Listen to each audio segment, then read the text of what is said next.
What's going on, good people? Kieron here. Hey, that's Kieron. What's up, man? School is in the building. What's happening? Hey, man, welcome back to another episode of the Culture Garden Podcast. I knew that I'd throw you off, so gotta keep everybody on their toes. Shout out to 2026. Happy New Year to everyone out there, man. We appreciate y'all. Hopefully everybody brought the new year in safely. Everybody doing well first few days to bring things in. I'm excited to get things rolling for another year of Culture Garden. Shout out to the one and only Ray P. What's up, Ray Pizzle? We're doing our top 10 films of 2025 today. Ray P, actually, if you want to check her out, she recorded with Lil Cuz. The Little Cousins, man, Childish Grown-Ups. They did Bring It On. So if you check that out, Childish Grown-Ups, make sure you follow them. Make sure you check them out. Rachel was a guest on that show. I haven't listened to the episode. It just came out today. But I'm looking forward to it and looking forward to getting things rolling.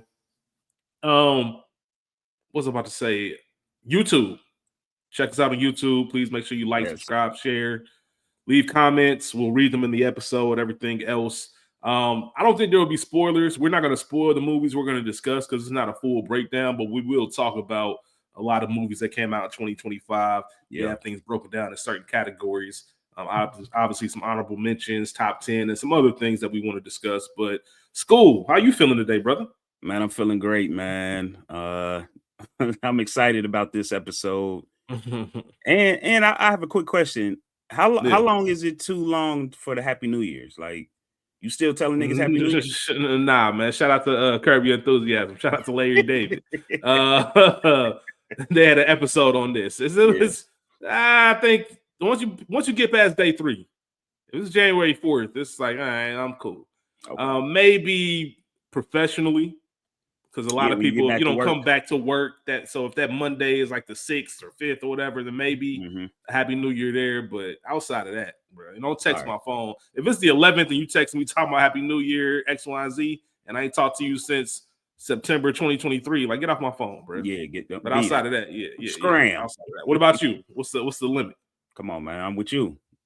Yeah, it's like 3 days. 3 days, man. That's it. And I'm not a big holiday texter anyway. I prefer not.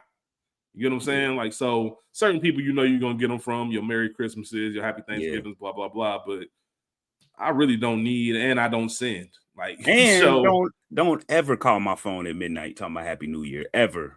For who you I remember doing that to Pop once, man. I remember Pops, Pops. I ain't call her though. I had to be like maybe I don't know, 13. This might be 2000. That might have been. I think it was Y2K. It was Y2K if I'm not mistaken. And I remember being downstairs and the New Year, and I remember waking up, Happy New Year. That nigga looked at me like, bro, give a fuck about none of this. Shout out to Pops, man. Real one. The real OG. Shout out to Pops, man. But as I mentioned earlier, Skool, we're gonna go ahead and break down. We got a lot of good things for y'all this year as well. Culture Garden does, man. A lot of fun stuff that I'm looking forward to. We're looking forward, should I say, to rolling out and kind of building on as we continue to, build our brand and everything like that. But we wanted to make sure we recapped all of 2025. We kind of introduced our film club episodes last year, where we kind of take one episode a month to talk about the films that we saw, since Skool and myself went to the movies so much. Rachel obviously goes to the movies as well. And we wanted to just make sure we brought those conversations just to kind of keep up with what's actually going on with the theaters and mix with our nostalgic, whatever movie we pick breakdown. So it was kind of a nice balance, and we'll continue to do that this year. And we'll actually have more information on the film club that Skool will be kind of heading up, like its own separate thing, like a book club. I know we've been talking about it for a while, but actually have a plan in place. So I'm looking forward to getting that going. But just a lot of exciting stuff. So we appreciate y'all, man. Thank you for continuing this ride with us, continuing to be on this journey. And we got to get into these top 10 films. And I want to break it down just for everybody out there. Even though we are, we're listed as film critics, shout out to that. Yeah. This is a personal and preference list, right? Yes. So we're not telling you from an artistic standpoint what the best 10 movies were. We're mainly saying, hey, these were my top 10 movie experiences, theater experiences of 2025. These are the ones I enjoy sitting down for a few hours and watching and enjoying. We're going to go from 10 to 1. But before we get there, we have a couple of different categories. We're going to have some honorable mentions. We're also going to have the biggest disappointments. Yeah. So movies we might have been looking forward to and we saw them like, And then movies that didn't make our top 10 and they're not necessarily honorable mentions, but I wasn't expecting it to be that good. Yeah. You know, one of those type things. So we'll have a few different categories. And also we're going to kick it off with this. And Skool, I'll go ahead and pass it over to you. Movies that we know were good, right? We heard they were good. Everybody raved about them, but we just didn't get a chance to see them as of this date. We didn't check them out. Do you have a list of those movies? Just kind of get that to clear the air. I have two. One you will be highly disappointed in because I just told you yesterday I was going to check it out. Oh. I don't know why, man. I just can't. I don't know why. Man. I put it on the screen and everything and just like, You know, that's all. You know what that's telling me? You know what that's telling me? What? That's just telling me you don't trust me. Nah, it ain't that. Nah. Yes, it is. Yes, it is. That's how I take it, man. Telling me you don't trust me. I told this man since summer to go check this movie out, man. They done took it out of theaters, brought it back, and you still won't. You got it at home, and you won't even watch it. Man. You don't trust your boy, man. You don't trust me, man. Nah, it ain't that. Cool, man. It's cool, man. Go ahead, man. Tell me whatever. F1, man. I heard so many great things. I'm sure it's on the top 10 list. All that shit. It's crazy. And Weapons. Those okay. are the two. Those are the two for me. Yeah. So for that are on my list, Hamnet. I did not see Hamnet. You saw Hamnet, didn't you? Am I tripping? No. Okay. Hamnet, I heard nothing but good things about. And Weapons, that's on my list as well. Bugonia, a movie that I actually had circled and planned on seeing. It just it came out during one of those busy stretches. I just didn't have any time to kind of get to the theater and check it out. And I still haven't checked it out now. Heard nothing but great things. I know Emma Stone's in it, Jesse Plemons, but I have not seen Bugonia. I want to see that. And then 28 years later, one thing I will say about me is I have to watch things in sequence. Yep. So that's why it's hard for me to binge certain things or even watch movies. So I can't just jump into a series and watch it. I know a lot of people can't. Shout out to my brother Chaz, man. Chaz don't care nothing about spoilers. Yep. Like Chaz, you can leave the theater and tell him exactly what happened. He's still gonna go and enjoy it. I can't do that. I need to know the whole story. I need the background. You know, Skool and myself, we've expressed this, and y'all seen it multiple times. We dive in to these films and the whole world and find out as much information. So it's hard to. My brain will be overthinking about what I don't know if I didn't watch the previous stuff versus what I'm watching then. On rare occasions, I can do it, but mostly TV shows and movies, I got to see the whole series. And I haven't seen any of like the 21 Days Later, 28 years. I think they got another one that just came out or is coming out. All that. All that stuff, man. So I heard it was great. Like, especially early part of the year, they were talking about it was the movie of the year. But I just didn't watch it. So I just want to get those out the way. If you don't hear those on our list, we didn't check them out. We want to acknowledge them. We'll catch them at some point. Let's start with disappointment, Skool. Do you have any movies that you had, I don't want to say high hopes, but you were looking forward to it, and then after it finished, you were like, eh? Yes. The first one I will say is Predator's Bloodline. Oh, okay. I did not see that. That is a movie I did not see. You told me about that too. Now, let me say this. It's not a bad movie at all. Like, it's not a bad movie at all. The one thing about it is it has that same old Disney recipe. You know, we take this bad character like Predator, especially for like your pops, my mom. Like, the Predator is a bad guy. Like, he is evil. He's a villain. Like, and they take him and they turn him into this like Disney character, pretty much. Like, you know, and then they take him, put him in this weird world. You know what I mean? Like, and then to top it off, they introduced this other little character for selling toys and shit, like for the kids to, like, it's just, you know, and again, it's not a bad movie, it's just the Disney recipe. Just the Disney recipe. This is random because I wanted to look up what studio released it, but you know how much it is right now if you wanted to watch Predator Badland, like on Prime? How much? You know how much money? $24.99. That's insane. That's insane. I know that has nothing to do with nothing, but I just had to see that. Dang, I'm not finding what studio. I'm just curious to know if like a Disney studio or somebody kind of took it over. I'm not finding it, so we won't spend too much time on it. But either way, I did not see Predator Badland. I know you had mentioned that, and I still will watch it.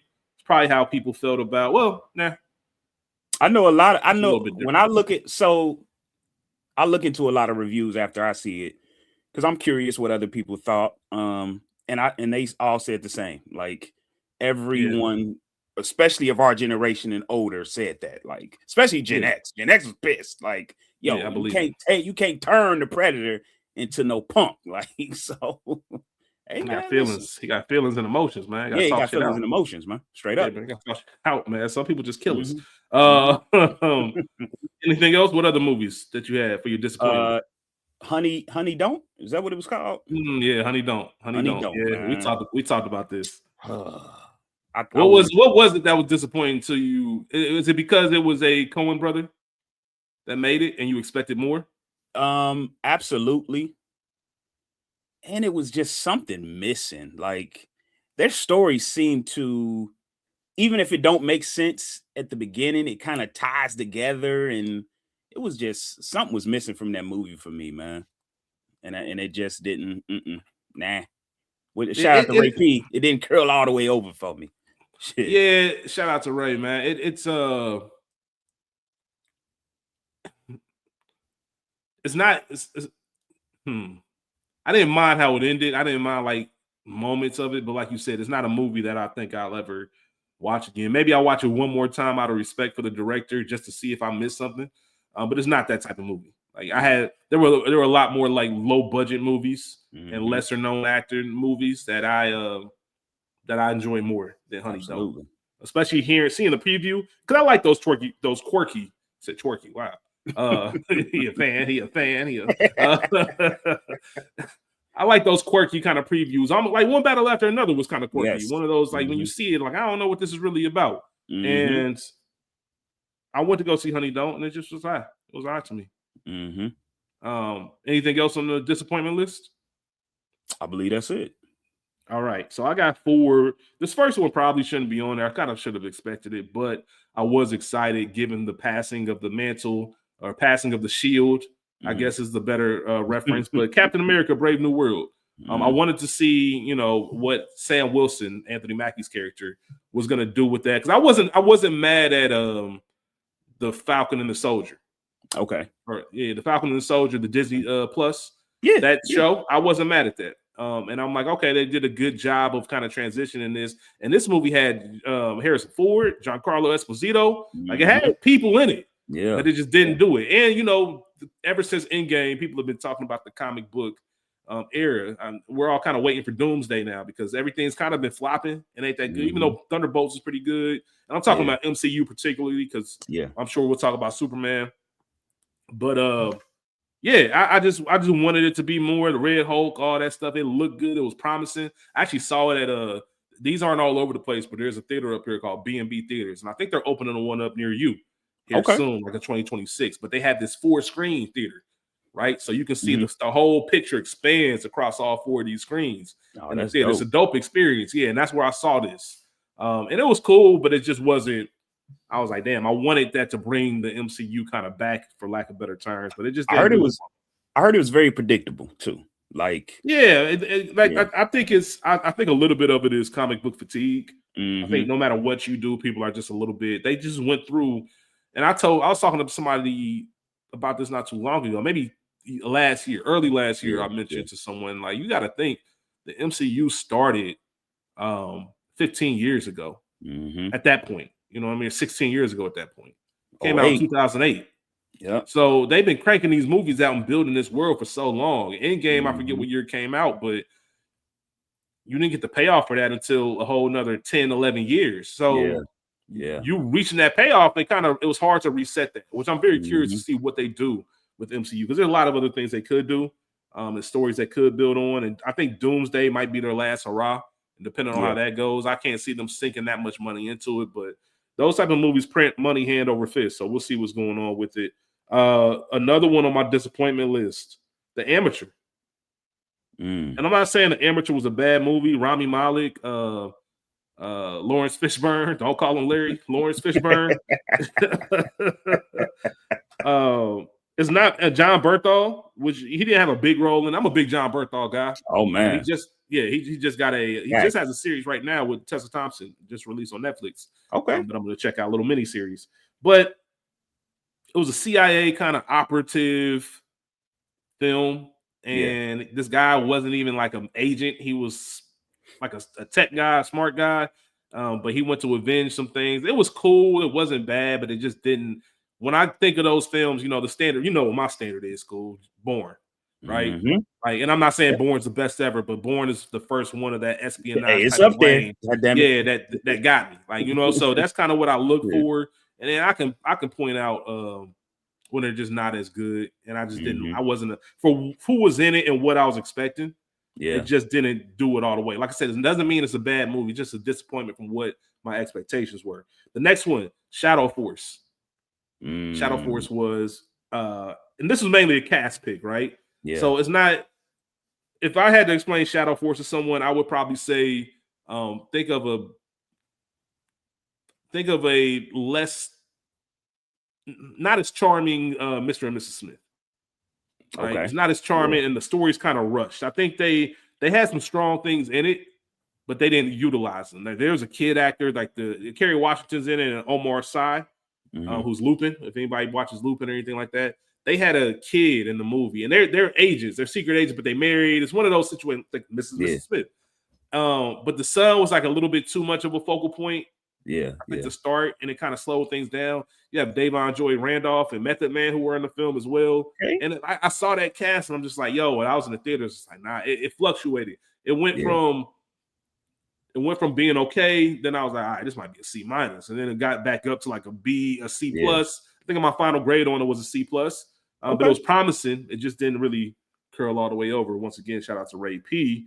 And then also my last one is going to be Materialist. If y'all know me for real, y'all know I'm a sucker for a rom-com. Like, rom-com low-key might be my favorite genre. And the Materialist, Celine Song, I'm a big fan. I don't know if you've ever seen Past Live School on Netflix. It's a very, very fascinating movie. I'll just leave it at that. Yeah, it's a very fascinating movie. But she did Past Lives, and Chris Evans, once again. So Captain America in here. Yeah. We got Pedro Pascal, Dakota Johnson, and I'm not the biggest Dakota Johnson person. I saw someone call her Timu Anne Hathaway, and all do girl. Hey, I love Anne, man. I love Anne. But yeah, it just didn't. The story just didn't work for me. I was excited about this one. Like, I saw this opening weekend. Like, I was pumped to go see this, and it just didn't work. The story didn't work. It was a little bit too. It didn't really have a ton of heart. And the ending it wasn't realistic. Like, I get it, but that would never happen for this character in this way. So those are my 4 biggest disappointments I had for the year. Let's transition to the sleepers. The ones that aren't your top 10, they aren't your honorable mention, but he's like, damn, I actually like that a lot better than I thought I would. I think we might have a few of these the same on the list. What you got? The first one I have is East of Eden. Which was, you told me about that. Yes. Which Ron Howard's movie, right? Yes, Ron Howard, Jude Law, Sydney Sweeney. Man. What you say? I said, they on her ass, but keep going. Hell of a movie, man. I think it was based on a true story. Well, based on actual events. They don't really know everything that happened. This is all what they believe happened. But it was one of those mystery movies. I went in and I was like, it started off, I was like you said, it was low, and then it just took off. Like a thriller. It was a good movie, man. It definitely was dope to me. So I fuck with that heavy. Yeah. Okay, then. What else? Anything else on the list? I'm gonna say Jurassic World. Okay. I almost made mine. Almost made mine. I really was I was really taken I think I want to say just how they didn't really focus on dinosaurs like they did, but it felt like this was more of a about the human side of this movie. I'll say this. Go ahead. Go ahead, my bad. No, I was gonna say it was some dinosaurs in it. Don't get it twisted. Yeah, but it was just some great acting in there for me. Scarlett Johansson. What's up, baby? We talk about Mahershala. I told you about remember what I told you after seeing this movie? I said, man, it makes me miss Mahershala acting. Yes, it needs to be more stuff. Mahershala went stupid in this. So shout out to that. That was dope. I think that's about it. all I was gonna say was the thing I found most impressive for this to be the seventh movie, the seventh movie about dinosaurs. Yeah, it worked. Yep. It worked, and it Yep. shouldn't have worked not being number 7. Yep. And it was better than a lot of the ones that came before. So I wasn't mad at it at all. New characters, the whole 9. Yeah. So yeah, they need to wrap it up, but they never will because it's gonna keep making money. It's like Fast and Furious. So I get it. Okay, I got a few. I'm just gonna run through them real quick. Mufasa. And I'm only gonna say Mufasa because when you think of the Lion King, you ain't expecting nothing to really work, especially all these years later. Mufasa was not bad at all. It was not a bad movie. Did you watch it? Because I think you said you weren't gonna watch it because you did the same reason for what I just said, right? You ain't want to. Well, it wasn't even that. I started it, and I just didn't like how they didn't look right to me. Because in the animation, that's fair. But yeah, it's definitely a good story. They kept the Lion King story alive. They still had Seth Rogen and whoever else did because for Timon and Pumbaa. Because they did the live action versions, but it's definitely worth checking out. I was pleased. It wasn't something you got to rush to see, but if you're a kid, if you grew up in our era, you know what Lion King means to us. And you just can't touch that product. But they did a good job with it. Opus, I've talked about Opus before. Ayo Edebiri and John Malkovich, tribalism. People will probably, it's a weird movie. You got to kind of be into weird things a little bit and that kind of suspense, almost like Blink Twice. If anybody's seen Blink Twice, directed by Zoe Kravitz and had Channing Tatum, it's kind of that feel of it. Like just that something weird is going on, all of that. But it wasn't a bad experience. It was better than what I thought it was going to be. So shout out to Opus. The Life of Chuck. Did you end up seeing that? It was a secret movie. With Tom Hiddleston, who plays Loki in the MCU. The Life of Chuck, man. Yeah, it was. Chiwetel Ejiofor is in it a little bit. It's hard to even explain what that movie's about. But it's a very touching story. If you have a chance to check it out and see it, so I would say that. I would say that for sure. What else do I have? I have Oh Hi. So Oh Hi was that movie where it's the girl who plays Claire on The Bear. I can't think of her name right now. She plays Claire Bear on The Bear, the TV show. And her and this dude are driving. They live in New York City, but you don't even see that. You just see them driving to upstate New York. It's like their first getaway.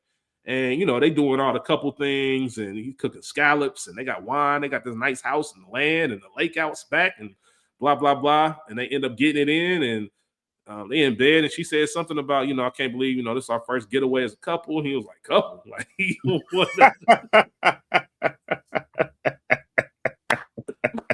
hey. So she like, huh? So she wasn't going, bro. Handcuff this nigga to the bed. And like until he agreed to be with her. Like, yeah, bro. It's one of them movies. It's a silly, like dark comedy. That's right up my alley, man. I really enjoyed Ohio. So check out, it's streaming right now somewhere. Ohio is one I think you'll enjoy. You'll enjoy that school. It's some silly shit. That nigga said, huh? Couple. Just because I wine and dine you and all this. No, let me stop. She Rides Shotgun. She Rides Shotgun was a very good movie that I enjoyed. It was just one of those where this guy who got out of jail, he was running with the bad crowd. They wanted him dead. So as soon as he was on the streets, they was at him. But he got a daughter. He trying to protect her. And it's just the whole thing of these people trying to get after him and him protecting his daughter and all that other stuff. So, yeah, man, that's a really good movie. The guy, I can't think of his name. He played, it's going to sound crazy because the movie I just described, he played Elton John. I can't think of his name right now. I have to look that up. Oh, you talking about Tarragon? What's his name? Yes. I'm pretty sure that was him in that. That was about to hold on. Let me see, man, because now if I mess that up, I'm gonna be upset at myself. So let me just double check. He got a hard name, so I ain't even about to do it. Shit. Oh yeah, I'm pretty sure that was him. I hope I ain't pulling one of them. They all look alike shits, but shit, they do it to us. Everybody be all right. Hey, speaking of, never mind. Let me not go on the side rant. It's loading up right now. I see it. Either way, good movie. The Naked Gun with Liam Neeson. If you just like tomfoolery, and just nonsense, like those old school movies that made zero sense in the vein of Naked Gun. It was good. It's not a great movie. It's not something you're gonna put on repeat all the time, but it was fun to watch it. It felt nostalgic knowing that they don't make movies like that anymore. Yeah, I had someone that I really trust opinion on movies say that was one of their top this year. Like I fuck with that heavy this year. I'm like, okay. Yeah, it ain't bad at all. They Gen X too, so it makes sense. Yeah, Taron Egerton. Okay. Yeah, that's him. That's him. Yeah, he was in it. So yeah, really good movie. Caught Stealing. Austin Butler. I was wondering. Regina King. A lot of people are in this film. Caught Stealing. My man who played Daemon Targaryen, House of the Dragon. Yeah. There's a lot of people in this film.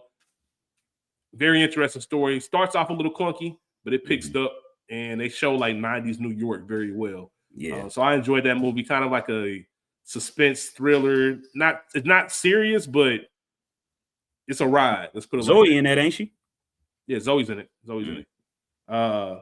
Yeah, thanks for saying that. She is in it. Two more. One that we both saw. We didn't see it together, but we saw it as a secret movie. Dead of Winter.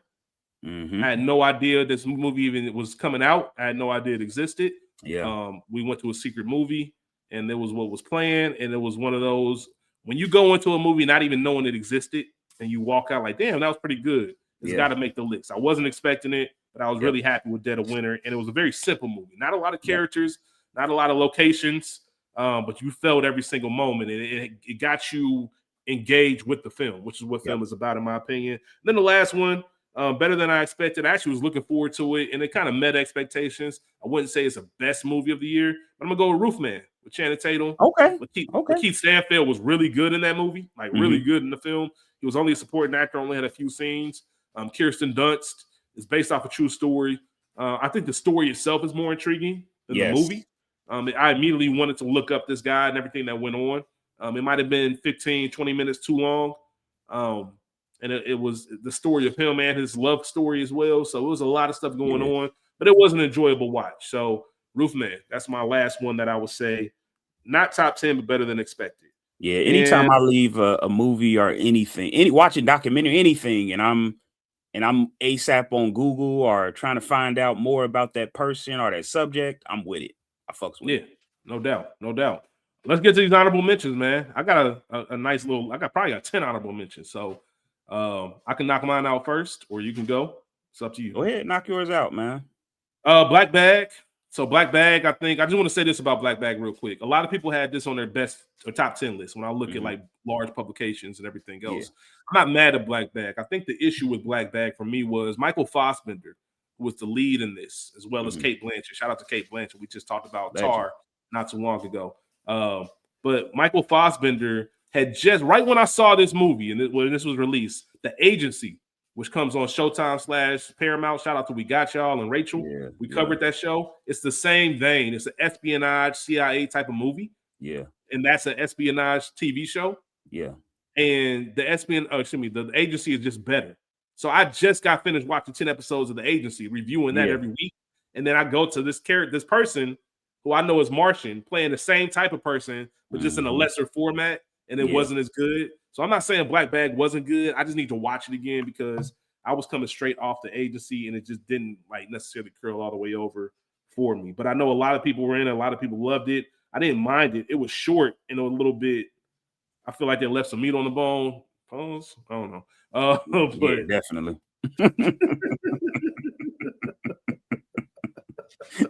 But yeah, Black Bag is on the list. Bring Her Back. Y'all know I don't rock with horror movies, but I told y'all, just the film lover in me, the person who just appreciates film for what it is got to be on the list. It was well done. If you love horror, I'm sure you will love Bring Her Back. It's just not my type of thing. Yeah. Mission Impossible: The Final Reckoning. There's no reason why Mission Impossible should still be that good. And I'm not saying it's the greatest thing, but I think they kind of set the format for like your Fast and Furious franchise. Because if you look at the first Mission Impossible, like it's completely different from what the series turned into. Yeah. And even the second one was trash. Even the third one, when they got Philip. Second one was trash, bro. That shit was terrible. But the third one, when they got Philip Seymour Hoffman to play the bad guy, it was like, all right, now we're getting overqualified people to play these roles, which are making the movies better. And then Tom Cruise just loving film and his stunts. I had to put that in there. It was a great bow tie onto that series. I have a question. Do you know how much money he made for that movie? No. I'm very $120 million, bro. I believe it. Mission Impossible, a big deal, and That's he probably got fucking. He's been with. Yeah, the I'm sure his deal is so crazy because he's been with the franchise. He's probably got producer credits, back end credits, his base salary, everything else. And he cares, man. I remember seeing not too long ago Ryan Coogler and Michael B. Jordan sitting down talking about like he does. Michael B. Jordan and Ryan Coogler were sitting down talking about like I don't think anybody loves cinema more than Tom Cruise. Like he just loves this shit. Yeah, like he loves the actual. Because I don't know if you remember when Netflix and all streaming started coming out. Like Tom Cruise went on this whole like mission of save cinema. Like these movies got to come out in theaters. Like he owned that. So shout out to Tom Cruise. What else do I have on the list? Friendship. I know people love this movie. It just wasn't for me like that. Yeah. Very cringeworthy. It was very funny. My type of humor. A little bit. It just wasn't parallel enough for me, I guess is the best way to say it. The Phoenician Scheme. I'll tell you right now, if you don't like Wes Anderson or Wes Anderson movies, you're not going to like it. Yeah. Wes Anderson is a very specific director. His stories are very quirky. And that's all I got to say. If you like that, cool. If you don't, I understand. Benicio del Toro, a lot of people, he do these ensemble casts. Bryan Cranston and Tom Hanks had a scene that I think was probably the best. But either way, it is what it is. It ain't for everybody. So take that with a grain of salt. Eddington. I don't know if it's on your list, so if it is, we can wait. I can talk about it with you. Yeah. All right, Eddington. I think Joaquin Phoenix was incredible in that film. He should get nominated, but the movie's a little bit different. I don't care what y'all say. Highest to Lowest is on my honorable mention. I still will watch Highest to Lowest. I enjoyed that film. Thunderbolts is what I wanted Captain America: Brave New World to be. It was not a bad movie for the superhero genre. 40 Acres. This was hard to leave off my top 10. I love 40 Acres. Daniel Deadweiler. That's dystopian style world. Great film. One that I stumbled into. But I really, really, really enjoyed that. Superman didn't make my top 10. But I really did. It didn't wow me like it did a lot of other people, but I still enjoyed it. My instant reaction was, oh, this is phenomenal. And I watched it a couple more times. Still really good, but I don't know if it made my top 10 when I look at the other films. And then lastly, right on the outside is the Smash Machine. Smash Machine is on my honorable mention. I love the acting more than I love the movie. So that's probably the only reason why I didn't make my top 10. Honorable mentions for you. So my honorable mentions, I only have a couple. The first one I'm going to say is the Fantastic Four. Okay. I really enjoyed the movie. I feel like I missed one. My bad. Go ahead. Eternity. All right, man. Miles Teller, Davon Joy Randolph, all of that. I gotta hear your list, man. Because so yeah. Again, I feel like they've been trying to do the final four. They've been trying to do the Fantastic Four for a very long time. So, kind of like Spider-Man, but they were getting it right, and then they just keep doing it. It's the opposite with the Fantastic Four. They couldn't get it right. This one they got it right, but here's the problem: very predictable. But I think it was a great movie to get you to Doomsday. It was just that's all. I think that's all it was. Yes, to get you to Doomsday. Which it did its job. I'm really excited about Doomsday. So here's my other one that I really this is on the line for me. Final Destination Bloodlines, man. Oh man, this ain't even make my little thing. It wasn't terrible, but man, get the fuck out of here. That shit was good, man. I love it, man. It was very. Go ahead. No, I was gonna ask you. So let me ask you this real quick. Okay. Did you watch? Because shout out to Mia, because Mia like got me hip to this. I didn't even know they made like Final Destination 5 and 6. I think she might have said something on her story. I thought it stopped at 3. The last one I had seen before I saw Bloodlines, the last one I saw was the third one, the one on the roller coaster. Yeah. So you tripping. I didn't even know. So I actually was watching a couple of them on HBO Max, like Final Destination 5. I said, this shit is awful. And a Bloodlines is better than that. I will say that. So I want to hand it back over to you. But I think they did something very smart. You know, they made a new storyline, made it very different. It was just original. It was very original. I'm not mad. I'm not mad. Deaths were gruesome. Some of them deaths was just which they are known for anyway. But yeah, it was. I really enjoyed this movie. I really, really did. I didn't. It took me a minute to watch it because I trust this guy, and you seen him one, you seen them all. See. Mm-hmm. So yeah, I checked it out and was very. I watched it twice. Huh? Bloodlines. Yeah, I fuck with it. You watched it twice in the theater? No, I watched it once in the theater and once at the house. Did you do the 3D theater? Did you do the glasses and all that? Oh, you got jokes? No, I'm just asking. They had it in 3D. No, Remember that was the thing, man. No, I can't see 3D. Man, I'm tripping, man. I'm tripping. I wasn't even. That's why I was like, I wasn't even joking. Damn, oops, my bad. All right, man. Nah, man, my bad. That's on me. I guess I'll kick off the top 10. Let's get it. Number 10, a movie you and I have privately discussed, was much better than I thought. This was also the product of a secret movie. Yeah. For those who don't know, as I continue to say secret movie, certain movie theaters, I know I don't know about AMC, but I know Regal, I know Cinemark, usually on a Monday at 7 p.m. You can buy a ticket. You have to look them up, the Showtime listed prior. They will sell out in most places. But they sell movie tickets for $5. All you know is the rating of the movie. Sometimes you might know the runtime, and it's a movie that's either coming out that week or the week after. And that's all you really know. And it's a secret movie for that reason. That's why you only pay $5, and it is what it is. So, yeah, check those out. Skool and myself do it often. I just went to one this past Monday. It was Primate. Talk about Final Destination. Yeah, that was a final. Primate was Final Destination if you replace Death with the ape. Damn. Yeah, I'm checking that out. If you replace Death with the chimpanzee, you might fuck. I told you. I don't know if I said it specifically to you, but it's impressively bad. But I'm also not mad that I saw it. I'm not upset. It's bad. Don't get me wrong, but I'm not upset that I saw it. Okay. I have other beefs as like why is a film like that getting made and we don't have enough black rom-coms, but that's a whole other story for another day. Number 10 for me, Relay. I like Relay, it. man. Relay, man. It's streaming on Netflix right now. Riz Ahmed is starring in the film, and it's one of those movies where you might have recognized a couple people in it. But you don't know exactly who they are. You can't really you know them, but like, damn, where did I know them from? Where did I see them? And Riz Ahmed, I think he won an Oscar for something else, not acting. It wasn't an acting category. He won an Emmy or something for that. It was not like I said, not for the acting, but he's very well established.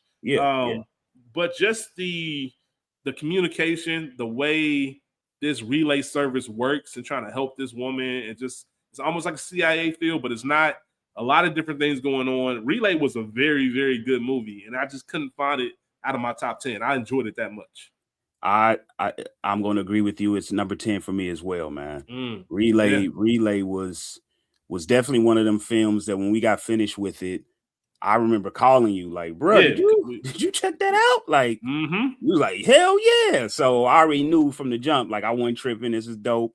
It was dope. And not only that, one of the best things about a movie is like when it sits with you and days later and you're like, yo, that shit was dope. And it had me looking all up into the relay industry. I had to find out. And if you don't know anything about it, check it out. That shit is super crazy. Shit is dope. I couldn't imagine like really talking to like they couldn't write nothing down. That shit was just dope, man. You bring up a good point of something that I wasn't aware of to that extent. So anytime a movie kind of explores a new world or introduces me to a new world, I'm in. And that's how it was. The Relay, that was part of it. So Relay is definitely number 10 on my list. Number 9, Warfare. A24 Studios. Joseph Quinn, who was in Fantastic Four, he was in it. Will Poulter, who I'm a big fan. We're the Millers and all types of other things. He kind of reminds me of like a Jesse Plemons light. In a sense, like they kind of like I can see them. They can have the same career. Will Poulter's also been in The Bear as like the guest chef and all this other stuff. So I'm a big fan. A lot of people in this movie, whatchamacallit, Michael Gandolfini.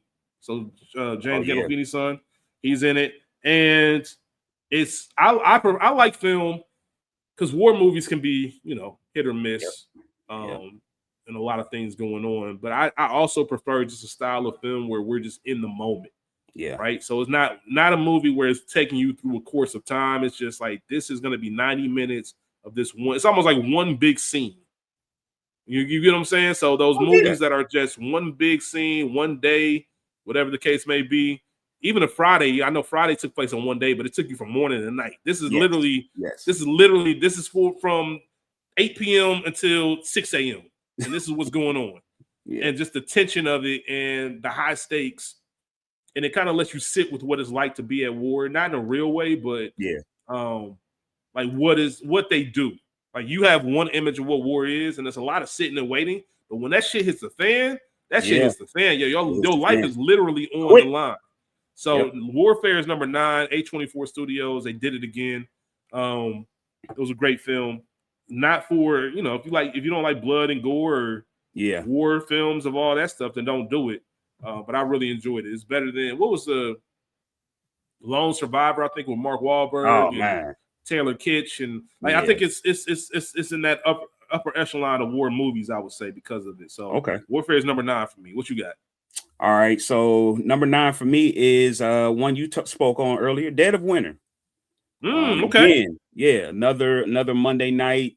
Don't know what I'm getting myself into type of film. I really liked it. It used the atmosphere and isolation instead of cheap thrills. Tension is built slowly. It's just a great ass movie, man. And here's what I told you this. What I really love about it was instead of taking that route of like a Taken, in the sense of like this lady just looks normal and average, but you find out she's like a former Marine, and this lady just a normal lady. She just came up to this lake to a citizen. She's a citizen. Yeah, she a regular citizen. She just came up to this place to shatter her husband's ashes at this lake because that's what they had promised each other or whatever. And man, she caught a kidnapping, and that's all I'm gonna say. That shit was dope, man. Emma Thompson with the win. Hey, that's a great point you just made. I didn't think of it like that, but most of those movies. Think of a Taken. You think of a Rebel Ridge, which came out with like Aaron Pierre. Like these are normal. Nobody. These are like normal people, and then you find out they're highly skilled, they're highly trained, and I'm just a citizen. I'm just out here for my husband. I don't have any special training. I'm just a citizen seeing a girl tied up, and I want to do the right thing. Yep. And that's just how it works out. So that's a great. And I forget. We talked about it. She was actually in Jurassic World, the first one, when they went to the new park, when they did the reboot with Chris Pratt and Bryce Dallas Howard. She was the mom. She was in this film, but she was the mom in Jurassic World. Bryce Dallas Howard's sisters. Remember, we praised her performance and said, "Yo, she killed it." And she was in a Long Walk as well. She was in A Long Walk as the what you call this mom. I can't think of her name right now. I can't either. Either way, I want to give her credit because she was really good. She was phenomenal, especially seeing The Long Walk and then seeing this, like seeing the difference. And she was cold in this, boy. She was really good. She was really good. Yeah. Number 8, it's a personal pick for me. Told y'all this is preference. Y'all know I don't really like movies that have sequels that come out years later. This movie came out 9 years after the original, but it's just a fun movie to watch, man. The Accountant 2. The Accountant 2, Ben Affleck, John Bernthal. John Bernthal really just sold this movie for me, man. It was funny because, once again, I have a very specific sense of humor. And he just nailed the entire movie. The entire movie, he nailed it.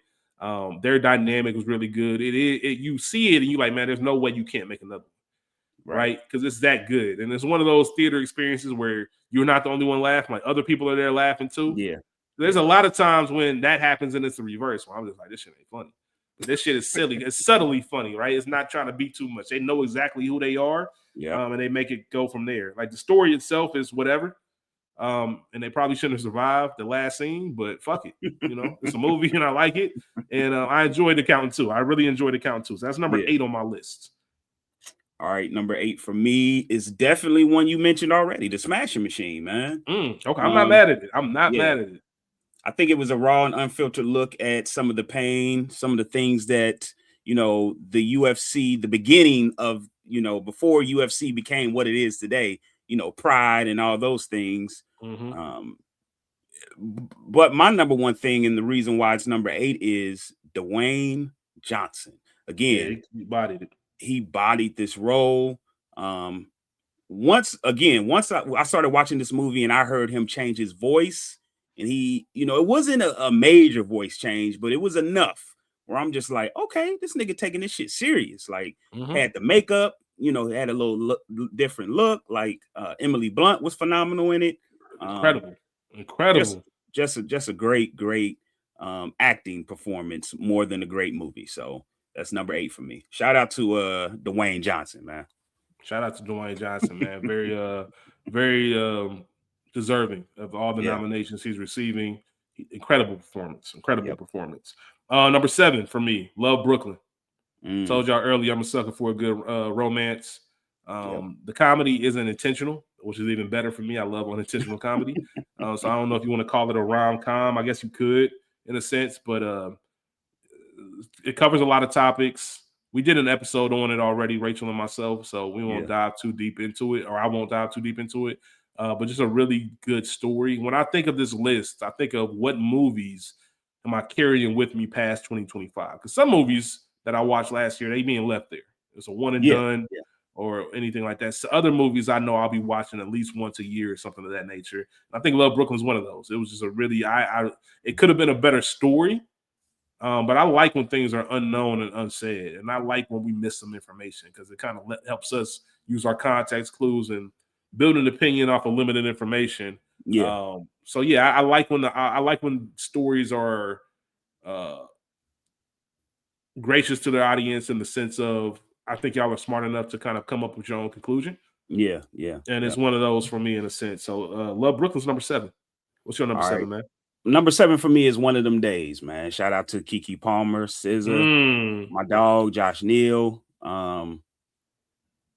This movie for me, I'm glad that I actually saw it. And I saw it after everyone had already kind of talked about it because everyone kept comparing this movie to Friday. And that's not okay. Like, this is because it's lazy. Yes, that's very lazy. And it causes people to not want to see it because they're just like, hell no. But this movie stands alone. Very, very gimmick free. Real situations. You know what I mean? And we've all been in these type of situations. Not necessarily a motherfucking mighty taking your rent, but a situation where you really do have 8 hours to figure some shit out, like life changing shit. Like, and then absolutely.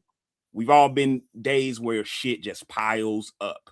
Like one bad thing after another, and then, hey, some shit might change and it's over, man. So great movie. I really love Keke Palmer in this, man. SZA, it was really good. She definitely deserved all the accolades and nominations and everything that she's received.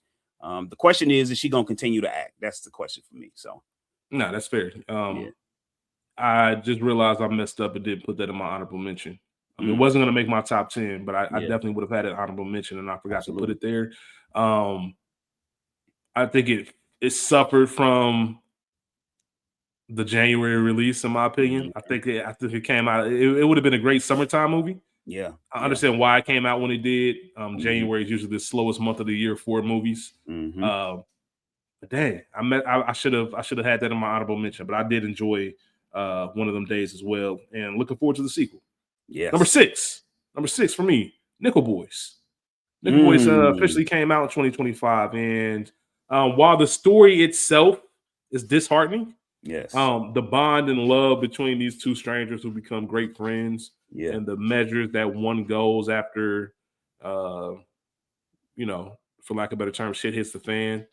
I just thought the camera work, the way the story was told, as far as like the point of view perspective, where you are like a character in the film almost as you sit down with it. Ingenue Ellis Taylor, like all of these talks that you're getting, they're talking to you directly because of how they told it. And they're telling it from this point of view, and you don't even know it until the end, and there's a twist and everything else. Once again, the coming of age aspect, I'm a big fan of that. The Woods, one of my favorite movies. You have the psychological drama, so it is tough, especially the older I get, to see Black trauma.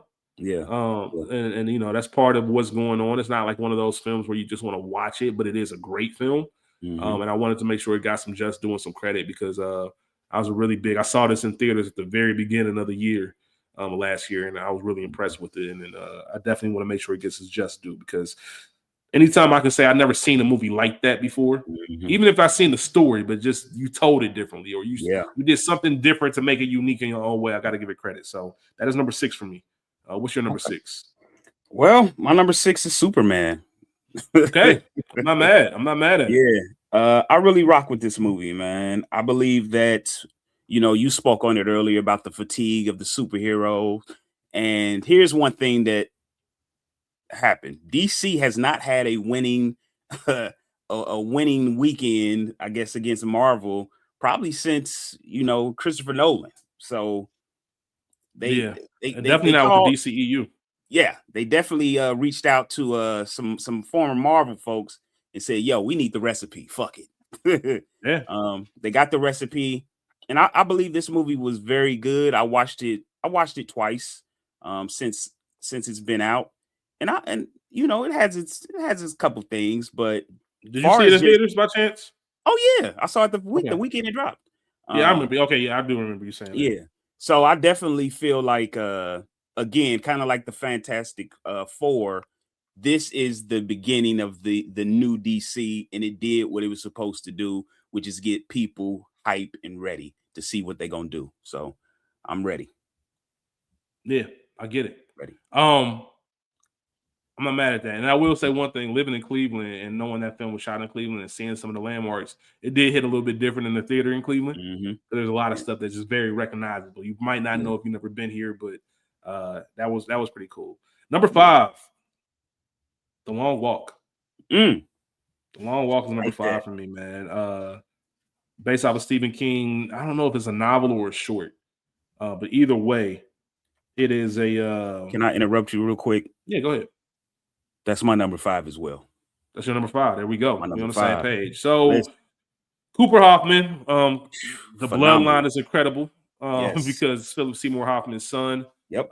Philip Seymour Hoffman has a stake in any conversation for possibly being the greatest actor of all time. If you just looked at acting and performance, like not a role that he couldn't body. I just told y'all how good he was in Mission Impossible 3. That's a bad guy. But David Johnson is the one that I really want to highlight. Yeah. David Johnson played Peter. Peter, and he just has a poise and a natural feel around the camera and the set, and he just felt so comfortable in that role. And he's one of those people where you knew right away where I want to kind of see what this person does next. And it's funny because they talked about the bond they built, him and Cooper Hoffman, and they actually have another movie coming out together soon. Like they built such a good bond on this, and they kind of see it. So he was phenomenal in it. I when it came out, I talked about how the walk itself was a character, and not in the way where once the reveal happens and once you find out who wins, you can't see it again. It's the tension and all the other things that go into it. So it was very well done, very captivating as far as you're on this journey with them and this walk to see how it ends up.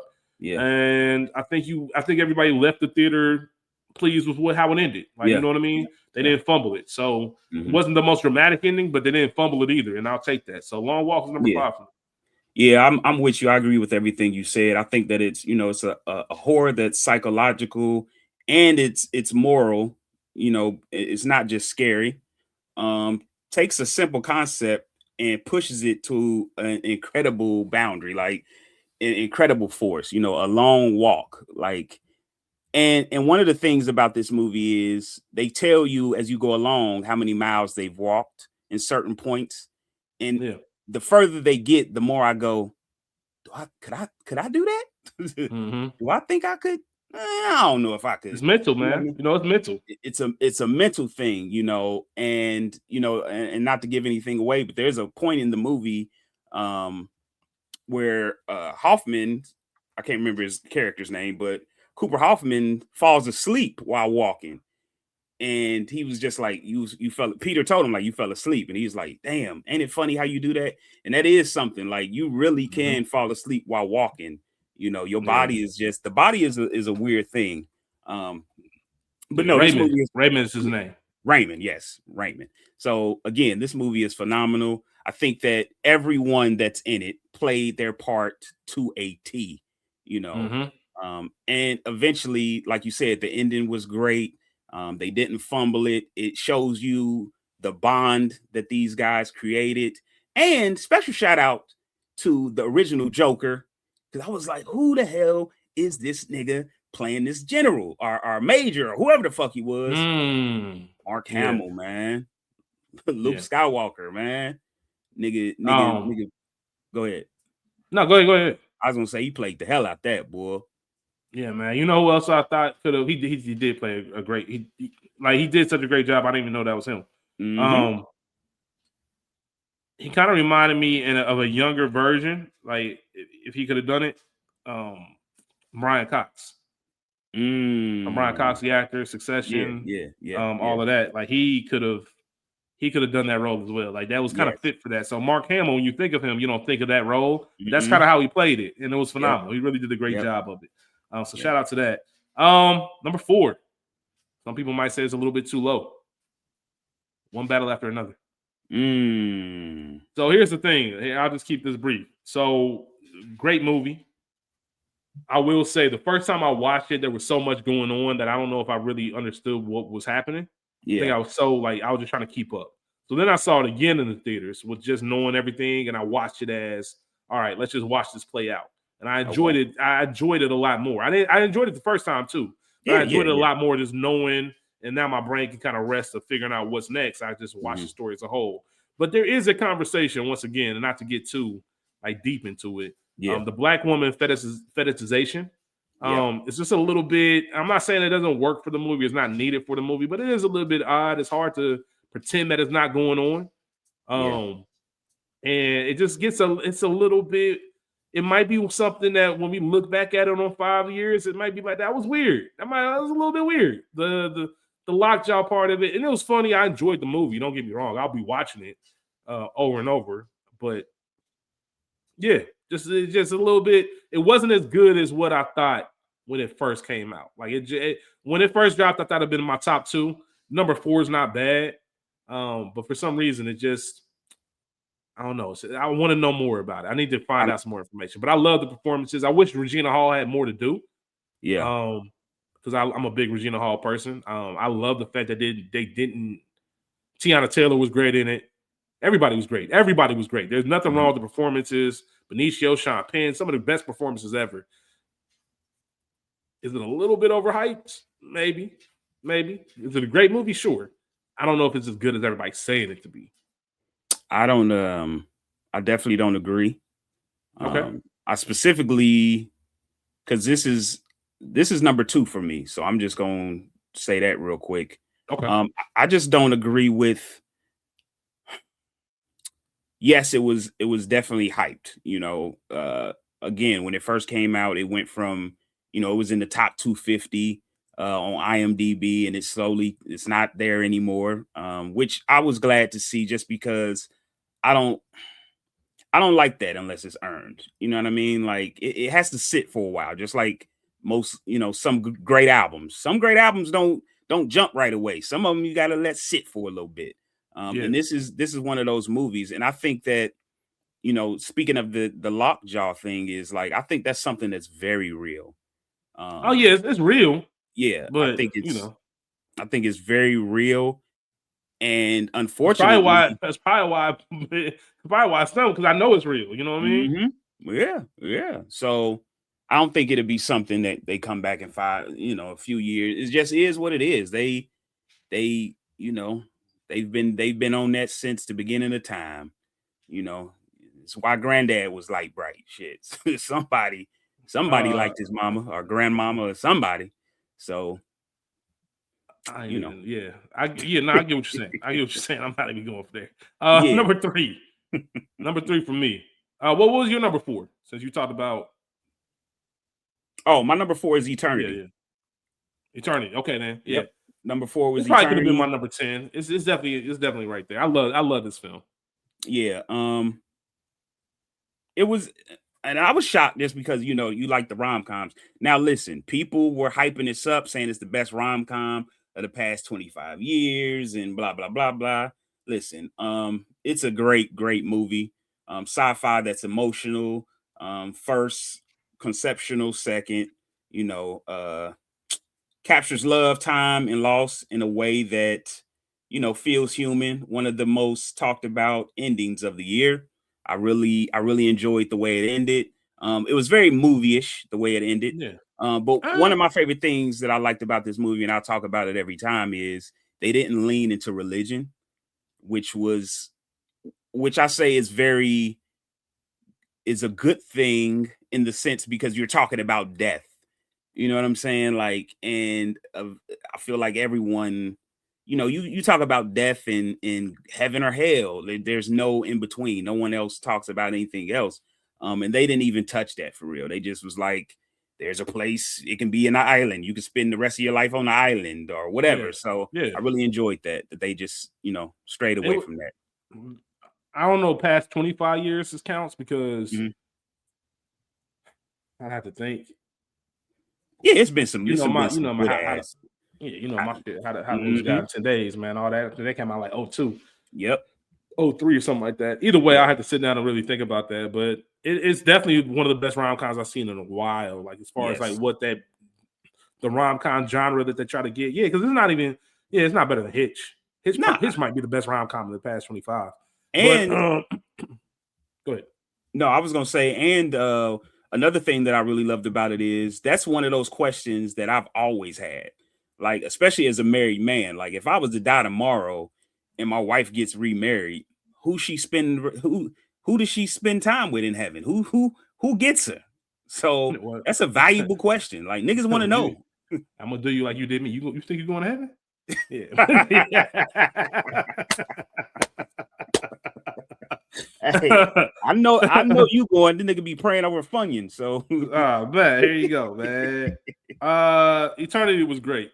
I loved Eternity. Everything about it. It was definitely a movie. And it worked. It worked, man. So I'm not mad at that at all. It definitely should have been probably number 10. I really enjoyed that movie. And the decision making and everything like that. So number 3 for me, Marty Supreme. Marty Supreme, man. Okay. Listen. Wasn't expecting that movie. I know I've seen the previews, we do all that, but you still don't expecting like the movie to be what it is. Yeah. Timothy Chalamet.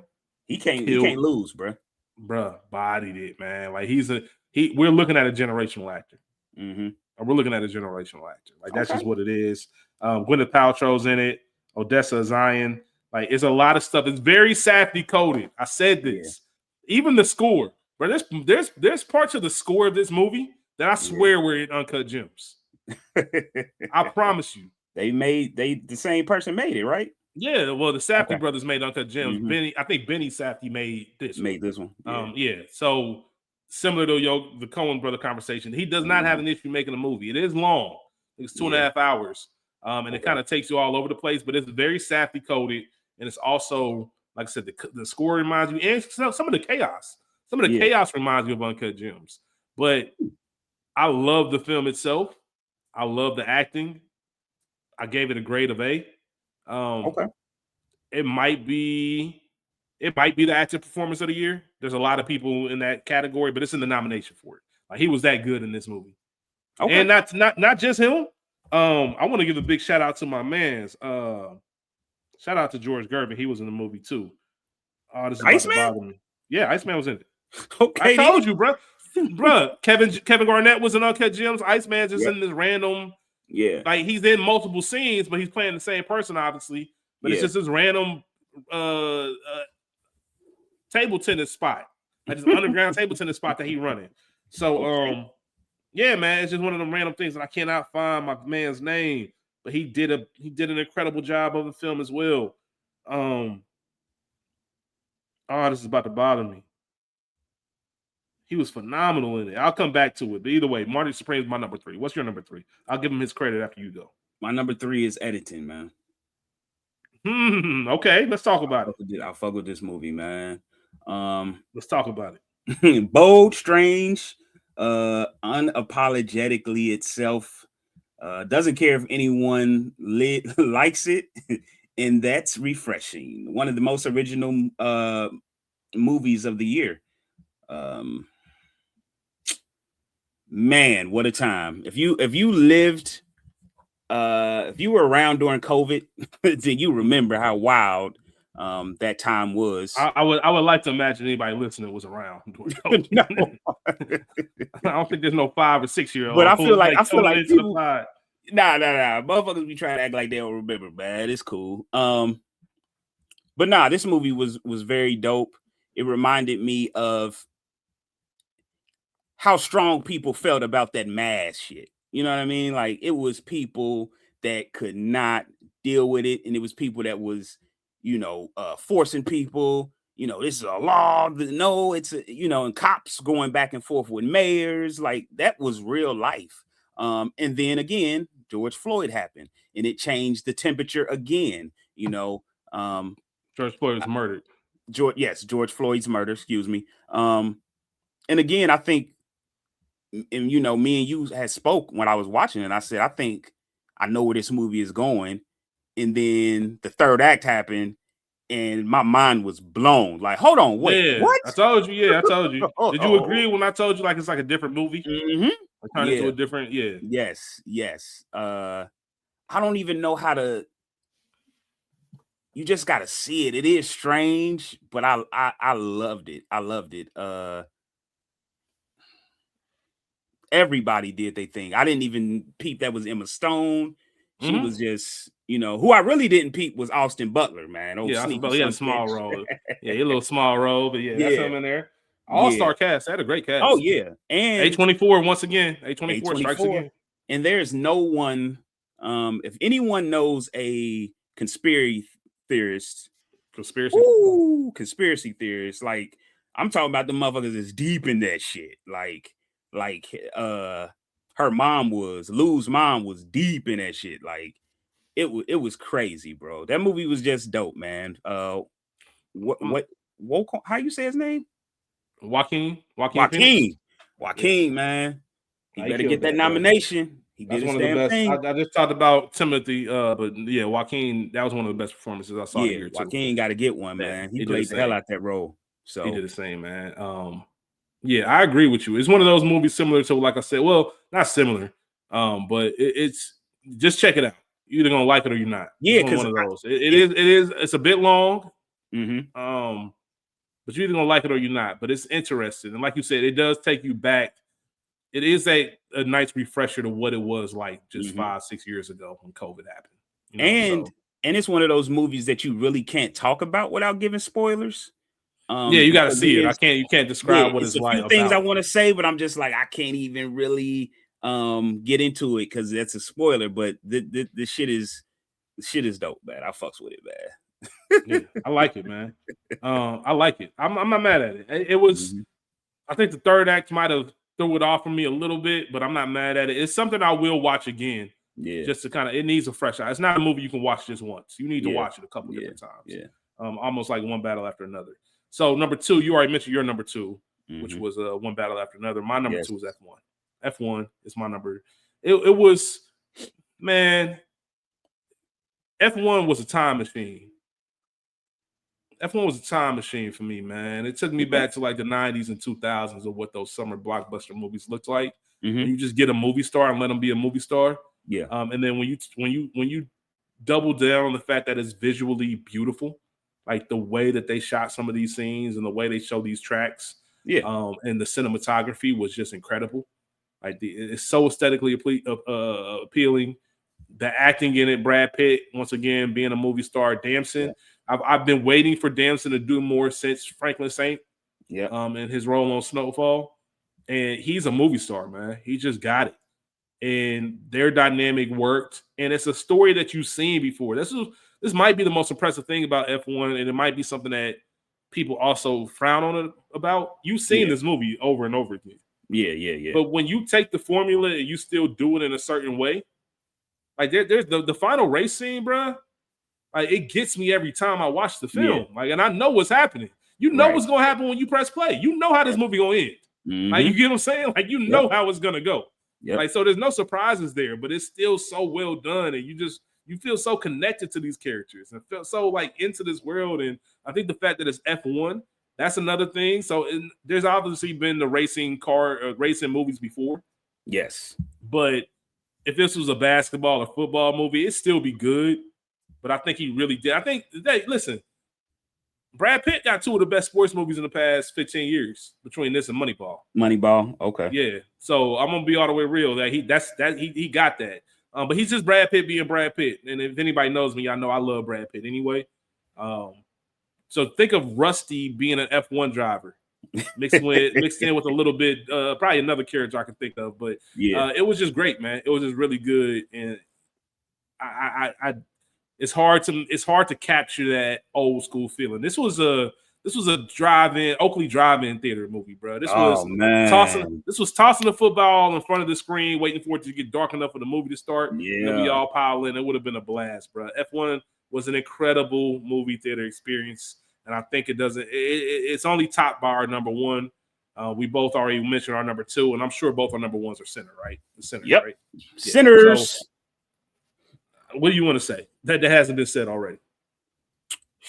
I don't know if I'm gonna say anything that hasn't been said, man. I don't really have the. Go ahead. No, I was gonna say the cast, cinematography, everything, bro. Like they didn't miss the soundtrack. Nothing is missed in this movie. The story is original. Dope ass movie, man. Yeah. Top to bottom, we did an episode on Sinners. I think it was Rachel and myself. Talked about it numerous times. We're going to talk about it, I'm sure, again once Black Reel Awards roll out. So we'll have plenty of time to kind of speak on it ad nauseum. And I'll watch it once, maybe even twice more since then. But from the day it came out and I saw it, like it was just one of those buzzes. I probably didn't see – it probably hadn't been a buzz that big for me personally going to a movie probably since that Bad Boys that came out in 2024. Yeah. Because Bad Boys just does that. It just brings people to the theater. But I'm talking about wall-to-wall packed. For a non-superhero movie, wall-to-wall packed. Everybody ready.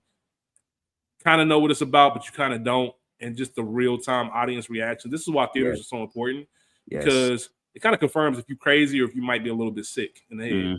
Because like those reactions, and I talked about this before, how when I rewatch movies, I think about what it was like in the theaters. I remember when the whole audience gasped at that part or laughed at this part. And, you know, X, Y, and Z. It's just a different thing watching movies with people versus doing it by yourself. And that shared experience, it means something. And it had a great theater run.